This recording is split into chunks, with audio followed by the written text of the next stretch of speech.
తప్పులెన్నువారు తమ తప్పులెరుగరు అన్నది లోకప్రసిద్ధం. మనుషుల్లో సంస్కారవశం వల్ల ఎన్నో దౌర్బల్యాలుంటాయి.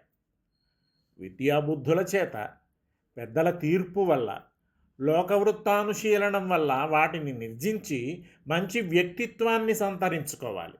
ఆ దౌర్బల్యాన్ని నిరూపించి నిరసిస్తున్నాడు.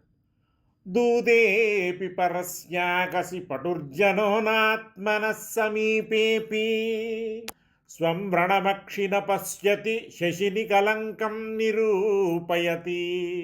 ఎంత దూరాన ఉన్న వారి దోషాలైనా మనిషికి కనపడతాయి, కానీ తనలో ఉన్నవి మట్టు కనపడవు. కన్ను తన కురుపును చూడలేదు, నింగినున్న నెలరాజు మచ్చనెత్తి చూపుతుంది.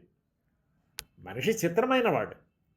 వీడికి అబ్బిన బుద్ధి వీడిని పలుతాములు పట్టిస్తుంది. అది ఆడినట్టల్లా వీడు ఆడతాడు.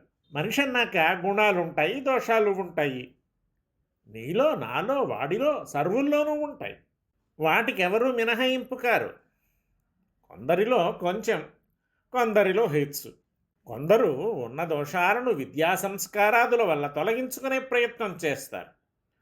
కొందరు బుద్ధి చాతుర్యం చేత బయటపడకుండా వాటిని కప్పిపుచ్చుకుంటారు.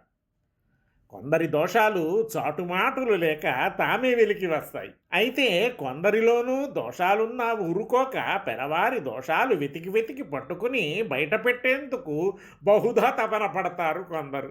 అవతలివారు తమకెంత దూరాన ఉన్నా, తమకందనంత ఎత్తులనున్నా వారి దోషాలు తడమే ప్రయత్నం చేస్తారు. కృతకృత్యులు అవుతారు. సాటివాడు కాకపోయినా, నింగి నిటారుగా నిలచిన వ్యక్తిత్వం కలవాడైనా, వాడి మగం వీడెరక్కపోయినా వాడి తప్పులు తవ్వడానికి సిద్ధపడతాడు. కూడా ఏం వస్తుంది అందువల్ల వీడికి? ఏమీ రానక్కర్లేదు. అవలివాడి దోషాలు కెలకడమే, వెలికి తీయడమే పరమార్థం వీడికి. పాండిత్యంలో కానీ, ఐశ్వర్యంలో కానీ, అధికారంలో కానీ, శక్తి సామర్థ్యాల్లో కానీ వాడు హిమనగం అంత ఎత్తున ఉండవచ్చు. వీడు 100 తాళ్ల లోతులనే ఉండవచ్చు. వాడెక్కడ, వీడెక్కడ? అయినా అంత ఎత్తులవాడి దోషాలు పట్టుకునేందుకు తెప్పలు పడతాడు. అది వాడి సహజ దౌర్బల్యం. పోనీ వాడిలో దోషాలేమీ లేవా? వాడు గుణపుంజమా? అదేం లేదు.